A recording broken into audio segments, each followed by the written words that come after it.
আহমদ মুজতবা মুহাম্মদ মুস্তাফা সাল্লাল্লাহু আলাইহি ওয়াসাল্লাম ব্যতীত আর কোন নবী বাকি নাই। আখির জামানার নবী চলে এসেছেন। ওয়াইদা বলছেন এই তারকা আমার আব্বা দেখেছেন, এই তারকা আমি দেখেছি। তারকাটি দেখার পরে আমি যখন চলে আসলাম, এই তারকার কথা আমি ভুলে গেলাম। একদিন আমি যেতে যেতে 40টি বছর পার হয়ে গেল। এরপরে আমার কাছে এই জন্য এসে বলল, হুমায়রা তুমি কি একটু খবর শুনেছো? ওই যে 40 বছর আগে আসহারের মধ্যে আমরা একটি তারকা দেখতে পেয়েছি। আখির জামানার নবী, ওই আখির জামানার নবী মক্কা মুকাররমার মধ্যে তাশরীফ এনেছেন। তিনি ইসলাম প্রচার করছেন।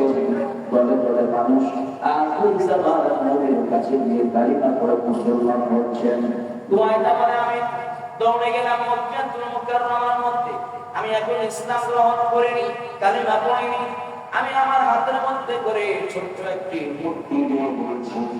আমি মূর্তি নিয়ে গিয়ে দেখছি আল্লাহ নবী সাহাবায়ে কেরামদেরকে নামাজ পড়ছেন। ওই মূর্তিটা আমি বগলের নিচে করে আমি যখন নবীজির সাহাবায়ে কেরামের সঙ্গে তাল মিলিয়ে নামাজ পড়ার চেষ্টা করেছি, আমার ওই ছোট্ট মূর্তিটা আমার বগলের নিচে ছিল। রহমতের নবী ডান দিকে সালাম ফিরাইলেন, বাম দিকে সালাম ফিরাইলেন।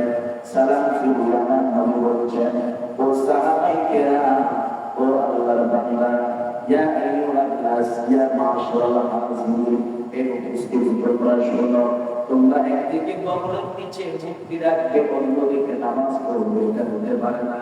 ওইটা বলে আমি দাঁড়িয়ে গেলাম। আমি কামরানের দেশে, ফকিরের দেশে, ভিক্ষুকের দেশে আমি দাঁড়িয়ে গেলাম। ইয়া রাসূলুল্লাহ, ইয়া হাবিবাল্লাহ, হুজুর খোদার কসম খাওয়াল্লাহে, হুজুর আমার বগলের নিচে ছোট্ট মূর্তি আছে। দুনিয়ার কেউ জানে না, আপনি কিভাবে জানলেন? এই হাদিসটা বুখারী শরীফের মধ্যে আছে। আন আবি হুরায়রা রাদিয়াল্লাহু তাআলা আনহু قال قال رسول الله صلى الله عليه وسلم هل ترون قبلتي ها هنا فالله ما يخفى علي خشوعكم ولا ركوعكم إني لأراكم من ظهري। আমার নবীজি বলছেন, ও সাহাবায়ে কেরাম, ও সাহাবায়ে কেরাম, তোমরা মনে করেছো হাল তারাউনা কিবলাতি হা হুনা, তোমরা মনে করেছো আমি নবী শুধু কিবলার দিকে দেখি। আমি নবী শুধু কিবলার দিকে দেখি না, আমি নবী কিবলার দিকে যা দেখতে পাই, আমি নবী পিছন দিক দিয়ে আমি নবী তার চাইতে আরো বেশি দেখতে পাই। সুবহানাল্লাহ। এই জন্য আল্লাহ নবী বলেছেন, ইয়ারা ফি লাইলাতি যুলমাতি, ইয়ারা ফি লাইলাতি যুলমাতি তারান নাহারি ওয়াল ওয়াজু আও ফিতু। নবীজি বলেছেন, ও আমার সাহাবায়ে কেরাম, আমি রাত্রি বেলা ইয়ারা ফি লাইলাতি যুলমাতি, রাতের অন্ধকারে আমি তেমনি ভাবে দেখতে পারি, এমন ভাবে দেখতে পারি, কামা তারা ফিন নাহারি ফিতুরি, আমি রাসূল দিনের বেলা যেমনি ভাবে দেখি, অন্ধকারের মধ্যে আমি রাসূল দিনের চাইতেও আরো বেশি দেখি। বলেন সুবহানাল্লাহ। এই জন্য আয়েশা বলছেন, আমি একদিন রাত্রিবেলা অমাবস্যার সময়, অন্ধকারের সময়, জাইতুনের তেল দিয়ে বাতি জ্বালিয়ে আমি খাতা সেলাই করতেছিলাম। হঠাৎ করে আমার ঘরের জাইতুন তেল শেষ হয়ে গেল, বাতি নিভে গেল। আমি আয়েশা শুই হারিয়ে ফেললাম। আমি একটু ভয় পেয়ে গিয়েছিলাম। আল্লাহ নবী যখন রহমতের নবী যখন করে আসবে, যদি দয়ার নবীর পা মোবারকের মধ্যে সূর্য ঢোকে দেন, যদি ব্যথা পাবেন, রক্ত মোবারক, খুন মোবারক বের হতে পারে, এই চিন্তা করে আমি আশা বসে বসে কাঁদতেছিলাম। কিছুক্ষণ পরে আল্লাহ নবী রহমতের নবী যখন ঘরের মধ্যে আসলো, ঘরের মধ্যে আসার সঙ্গে সঙ্গে খোদার কসম আমি আশা দেখতে পেয়েছি পূর্ণিমা রাতে পূর্ণিমা চাঁদ যেমনি ভাবে আলো দেয় তার চাইতে আরো বেশি আমি আশার ঘর আলোকিত হয়ে গেছে বলে বলেন সুবহানাল্লাহ।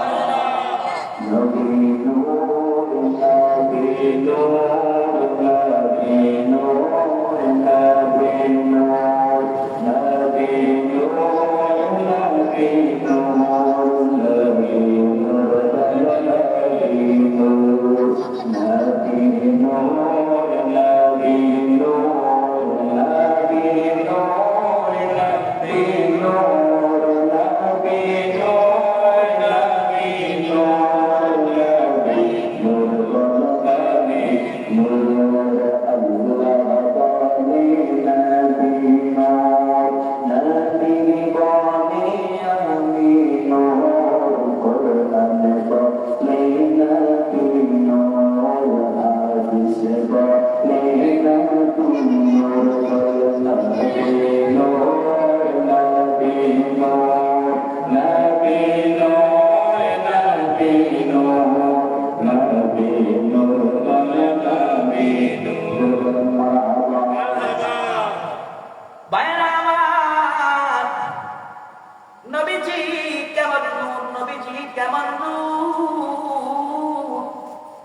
আল্লাহ রাব্বুল আলামিন কোরআনুল কারীমের মধ্যে আমাদের নবীজির ব্যাপারে বলে দিয়েছেন ইয়া আইয়ুহান নাসু ক্বাদ জাআকুম বুরহানুম মির রাব্বিকুম ওয়া আনজালনা ইলাইকুম নূরান মুবিনা।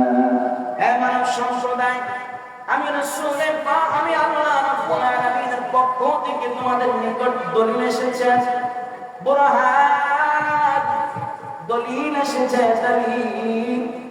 দলিলটা কি? দলিল হলো আমরা কোনদিন আল্লাহকে দেখি নাই, দেখেছি না? আল্লাহকে আমরা কোনদিন দেখি নাই। আল্লাহর দলিল কি? আল্লাহর দলিল হলো আমার নবী এসে বলেছেন আশহাদু আল্লা ইলাহা ইল্লাল্লাহু ওয়াহদাহু লা শারীকা লাহু ওয়া আশহাদু আন্না মুহাম্মাদান আবদুহু ওয়া রাসূলুহু। সুবহানাল্লাহ বলে। আমি সাক্ষ্য দিচ্ছি আল্লাহ ছাড়া কোনো মাবুদ নাই, আল্লাহর কোনো শরীক নাই। হযরত মুহাম্মদ সাল্লাল্লাহু আলাইহি ওয়াসাল্লাম আল্লাহর কি প্রেরিত রাসূল। আপনি উত্তর মহড়ার একটি জায়গা আপনি দখল করছেন, কিছু মানুষ এসে আপনাকে বলছে তুমি যে জায়গাটা দখল করেছো তোমার মালিকানা শর্ত আছে কিনা, দলিল পত্র আছে কিনা। আপনি যদি বলেন না আমার দলিল নাই কিন্তু আমি দাবি করতেছি এটা আমার জায়গা, আপনার কিন্তু সামনে রাখুন না, রিমান্ডে দিবে না সাথে সাথে। এই বেকুব, জায়গা তো দাবি করতেছস কিন্তু দলিল নেই, হবে? আপনি মামলা করেছেন, কোর্ট বিল্ডিং নিয়ে মামলা করেছেন, জজ সাহেব আমার জায়গা আমি দখল করতে গেছি, আমার রিমান্ডে এমন ভিড়া ফিরছে সিলেটের মতো জায়গাটা গেছি, এমন কি করতে হবে? আপনাকে জজ সাহেব বলবে জায়গা যে তোমার মালিক কাছে অসুবিধা নেই, বিচার ভালো হবে। তো তুমি যে আগে জায়গা মালিকানা দাবি করছো, তোমার কোনো ডকুমেন্ট আছে, দলিল আছে? আপনি যদি বলেন না জজ সাহেব দলিল নাই, বলবে তাহলে জায়গাও নেই, দলিল নাই জায়গাও নাই। কিন্তু আপনি যদি বলেন আমার দলিল আছে, জজ সাহেব বলবে ঠিক আছে জায়গাও আছে। তখন আল্লাহ যে আছে এটা কে বলেছে? রাসূল পাক বলেছে। আল্লাহ কখন আমাদের উত্তর মোরা আসছে, এসে বলছে এই বান্দা আমার ইবাদত কর, এই বান্দা আমার পায়ে সিজদা দে, কুদরতি পায়ে সিজদা কর, আমি তোর খোদা। কখনো বলেছে? আল্লাহ নিরাকার, আল্লাহর কোনো শরীক নাই। আল্লাহ বলে আমাকে পেতে হলে আমার রাসূলকে মহব্বত করো, আমার রাসূলকে ভালোবাসো। যারা রাসূলকে ভালোবেসেছেন তারা সিদ্দিক আকবর হয়েছেন, যারা রাসূলকে ভালোবেসেছেন তারা ওমর ফারুক আযমের মতো সাহাবী হয়েছেন, যারা রাসূলকে ভালোবেসেছেন তারা উসমান গনি যুন্নুরাইন রাদিয়াল্লাহু তাআলা আনহুর মতো সাহাবী হয়েছেন, যারা নবীকে ভালোবেসেছেন তারা মাওলা আলী হয়েছেন, যারা নবীকে ভালোবাসতে পারেননি নবীকে দেখেছেন কিন্তু নবীকে ভালোবাসতে পারেননি, তারা আবু জাহেল হয়েছেন অথবা সায়বা হয়েছেন। এবার আপনারাই বলুন, আমরা কি আবু বকরের পক্ষে না আবু জাহেলের পক্ষে? সাহাবায়ে কেরাম নবীকে কেমন ভালোবাসতেন। এখন আমরা নবীর ভালোবাসার কথা বললে মানুষ আমাদেরকে বলে বেদা, মানে আমাদের নাকি নাক নাই, আমরা বেদা। আমরা কি আসলে বেদাতি না আসলে নাক নাই? আমরা বেদাতি না, আমরা ইবাদতি। কথা বলা ঠিক কিনা? সাহাবায়ে কেরাম নবীকে কেমন ভালোবাসতেন, যার ব্যাপারে আমার নবী বলেছেন আফদালুল বাশারি বা'দাল আম্বিয়া, সমস্ত নবীদের পরে সমস্ত মানুষের আগে যার মর্যাদা হবে তিনি হলেন হযরত আবু বকর সিদ্দিক রাদিয়াল্লাহু তাআলা আনহু। ওনার কন্যা হযরত আয়েশা সিদ্দিকা রাদিয়াল্লাহু তাআলা আনহা আমার দয়ার নবীর সঙ্গে হুজরা মুবারকের মধ্যে বসে আছেন। ইয়া রাসূলুল্লাহ, ইয়া হাবিবাল্লাহ, হুজুর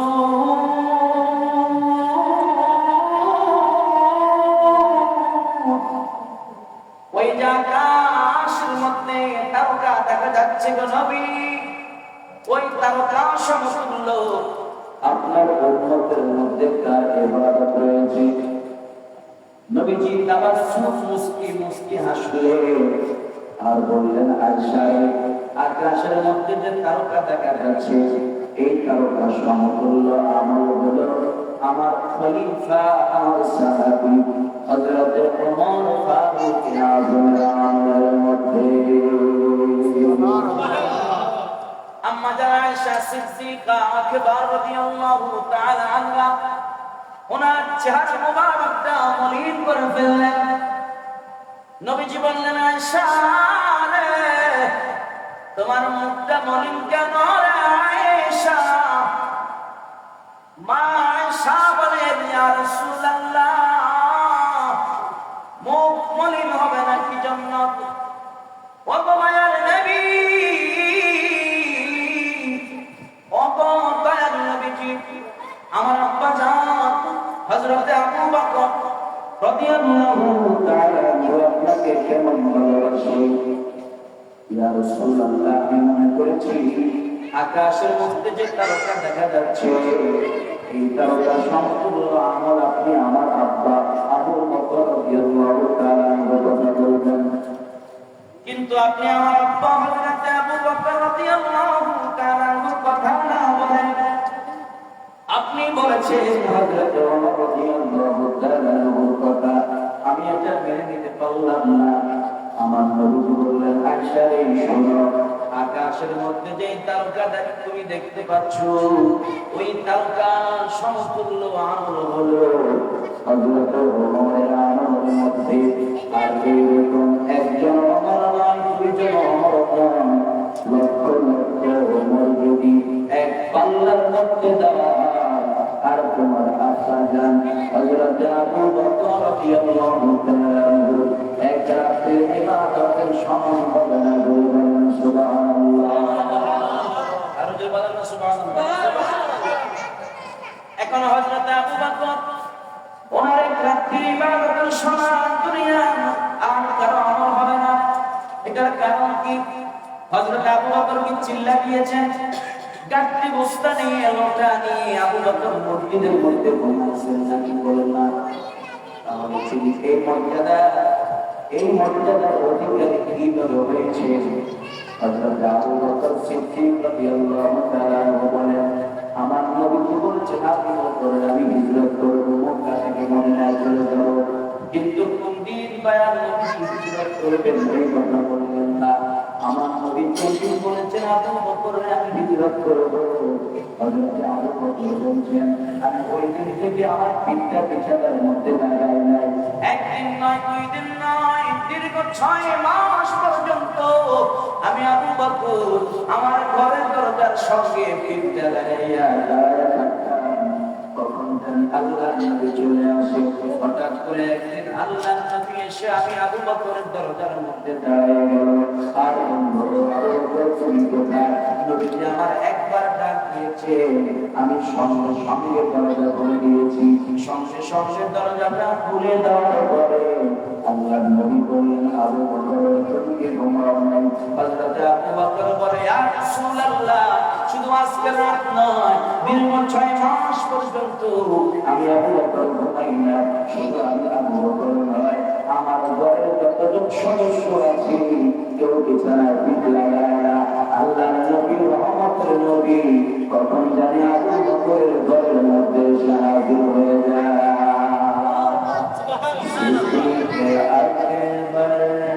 ইবনে কুহাফা সিদ্দিকে আকবার, ইবনে কুহাফা রাসূলের অনিকল ছায়া ছবি দিনের করে ইয়ারে মরণ উজাড় করে দিল যা কিছু সবই, উজাড় করে দিল যা কিছু সবই।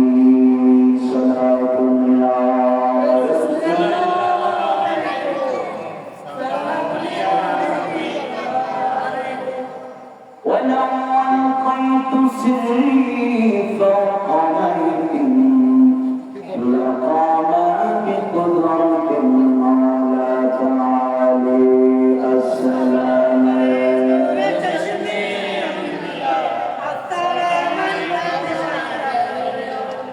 এজন্য আল্লাহর নবীকে ভালোবাসতে হবে, মহব্বত করতে হবে। কেমন মহব্বত করতে হবে? আল্লাহ পাক কোরআনুল কারীমের মধ্যে বলে দিয়েছে, ও আমার বান্দা, আমার নবীকে তোমরা ভালোবাসো, মহব্বত করো।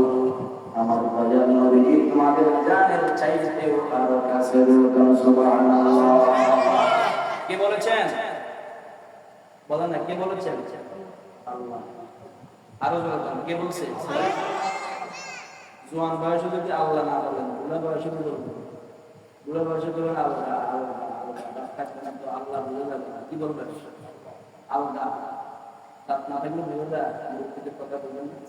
তো জোয়ান কালে যত ইবাদত করবেন ততই কঠিনভাবে বিশুদ্ধ ইবাদত করা যায়।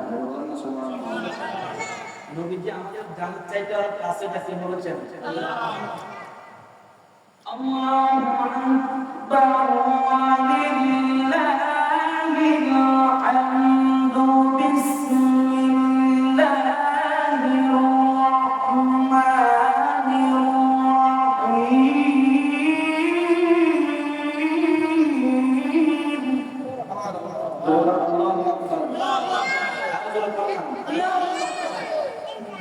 আমরা এখানে মানুষ কম হলেও আমাদের প্রতিজনের পিছনে আল্লাহ ৭০,০০০ ফেরেশতা গাড়ি চালিয়েছে। কয়জন ফেরেশতা? ৭০,০০০ ফেরেশতা আল্লাহ কি আমাদের জন্য দিয়েছেন। তাদের একটাই কাজ, সেই কাজটা হলো ওই ৭০,০০০ ফেরেশতা শুধু আমাদের জন্য আল্লাহ রাব্বুল আলামিনের দরবারে মাগফিরাতের দোয়া করতে থাকে। সুবহানাল্লাহ। আল্লাহু আকবার ওয়ালিল্লাহিল হামদু বিসমিল্লাহির রাহমানির রাহিম।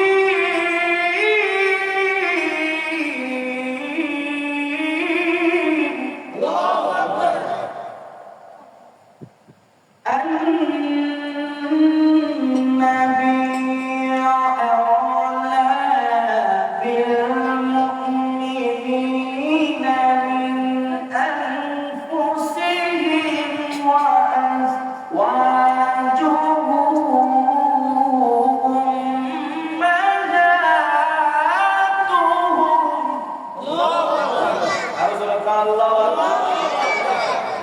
আল্লাহ পাক রব্বুল আলামিন বলেছেন, আন-নাবিয়্যু আওলা বিল মুমিনিনা মিন আনফুসিহিম। আমার দয়াল নবী মুমিনের জানের চাইতে আরো নিকটে রয়েছে। আমার নবীজিকে যে বেশি যত মহব্বত করবে সে তত বেশি আল্লাহ রাব্বুল আলামিনের নৈকট্য সান্নিধ্য অর্জন করবেন। সুবহানাল্লাহ। নবীজি আমার